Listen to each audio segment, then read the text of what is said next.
ప్రజలకు మెరుగైన సౌకర్యాలు అందించేందుకు ప్రాధాన్యత ఇవ్వాలి అని ఏలూరు జిల్లా కలెక్టర్ కె బెట్రిసెల్వి ఆర్టీసీ అధికారులను ఆదేశించారు. నూజివీడు ఆర్టీసీ బస్టాండ్ను కలెక్టర్ ఆకస్మిక తనిఖీ చేసి ప్రయాణికులకు అందిస్తున్న సౌకర్యాలపై ఆరా తీశారు. బస్టాండ్లో సౌకర్యాలు, ఆర్టీసీ సిబ్బంది ప్రవర్తనలపై ప్రయాణికులను స్వయంగా అడిగి తెలుసుకున్నారు. ఈ సందర్భంగా కలెక్టర్ మాట్లాడుతూ ఆర్టీసీ ప్రయాణికుల భద్రతా సౌకర్యాలకు రాష్ట్ర ప్రభుత్వం ప్రాధాన్యతను ఇస్తుందన్నారు. ప్రభుత్వ ఆలోచనలకు అనుగుణంగా ప్రయాణికులకు ఎలాంటి అసౌకర్యం కలగకుండా మెరుగైన సౌకర్యాలు కల్పించాల్సిన బాధ్యత ఆర్టీసీ అధికారులపై ఉందన్నారు.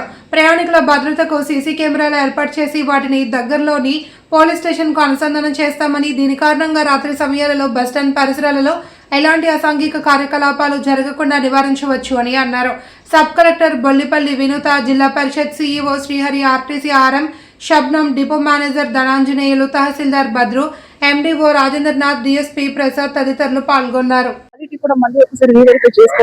టైం టు టైం అది ఇన్స్పెక్ట్ చేసుకోవాలని కూడా ఇన్స్ట్రక్షన్స్ ఇవ్వడం జరిగింది. సో త్వరగానే కాస్ట్ ఫీడ్బ్యాక్ లో ఆల్రెడీ ఇప్పటికి చాలా ఇంప్రూవ్మెంట్ ఉన్నాయి. 40% లో స్టార్ట్ చేసాం. ఇప్పటికీ ఒక 60-70% ఇంప్రూవ్మెంట్ ఉన్నాయి.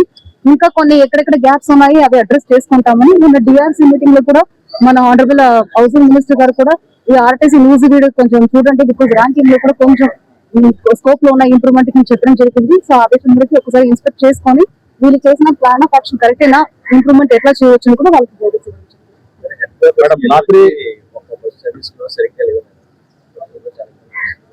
అన్ని ఉన్నాయి సర్వీసెస్. సో ఇప్పుడు మన సర్వీసెస్ ఫస్ట్ స్టేషన్ ఫెసిలిటీస్ చూస్తున్నాము.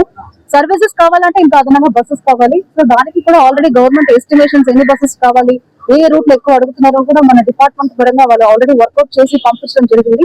సో దాని వరకు ఏమైనా మనకు బస్సెస్ వస్తే మీరు చెప్పినట్టు ప్రియారిటీస్ తీసుకొని అక్కడ సర్వీసెస్ కూడా ఇవ్వడం జరుగుతుంది. మేడం రాత్రి 10:30 హైదరాబాద్ లాస్ట్ బస్ వెళ్ళిపోయిన ఇక్కడ అంటే డిపో కంట్రోల్ గారు ఎవరు ఉంటారు మేడం, కొన్ని లైట్స్ స్విచ్ ఆఫ్ చేస్తారు, కొన్ని అసాంఘిక కార్యక్రమాలు వెనకాల మారుతున్నారు. సో అందుకే ఫస్ట్ థింగ్ అదే అబ్జర్వ్ చేసాము. సో ఇప్పుడు మనిషి ఉండాలంటే మెయింటెనెన్స్ ఒకరు ఉంటే సరిపోతుంది, కానీ లైట్ ఎందుకు ఆఫ్ చేస్తున్నారంటే ఎలక్ట్రిసిటీ సేవింగ్స్ కావాలనేది కూడా కరెక్టే. దానికి బదులుగా మనం ఏం చేస్తామంటే police security, police control room కి డైరెక్ట్ గా సీసీ కెమెరాలు మీరు చెప్పిన ఏ యాంగిల్ లో ఉన్నాయని కవరేజ్ చూసుకొని వాళ్ళకి లైవ్ లింక్ ఇచ్చేసి మనం ఎవరొకరు మెయింటైన్ చేస్తున్నారు అన్నది మనకు ఉంటుంది, కాబట్టి అది ఏర్పాటు చేస్తాం. మేడం డిపోలో కొంతమంది ఎంప్లాయీస్ అంటే పోస్టింగ్ ఇక్కడ జాబ్ అన్న వేరే సెంటర్ లో జాబ్, వేరే సెంటర్ లో చేస్తే నేను ఒప్పుకుంటాను. ఇన్ఫ్లుయెన్స్ ఉపయోగించి వాళ్ళు అక్కడ ఉద్యోగం చేస్తున్నారు. నువ్వు విల్ వెరిఫై ఇట్. ఇప్పుడు వేరే సెంటర్ లో పని చేస్తే పర్వాలేదు, పనికి రావట్లా, ఇక్కడ బోగస్ అటెండెన్స్ ఉన్నాయంటే మీరు చెప్పండి. వేరే సెంటర్ అనేది ఎట్లా ఇక్కడ ఇంపార్టెన్స్ చూసుకొని వాళ్ళు డెసిషన్ తీసుకుంటారు. వేరే ఏమైనా ఉన్నాయా? స్టేషన్ కంపారిటివ్లీ మీడియా ఇన్పుట్స్ ప్రకారం బాగానే ఉంటుందా?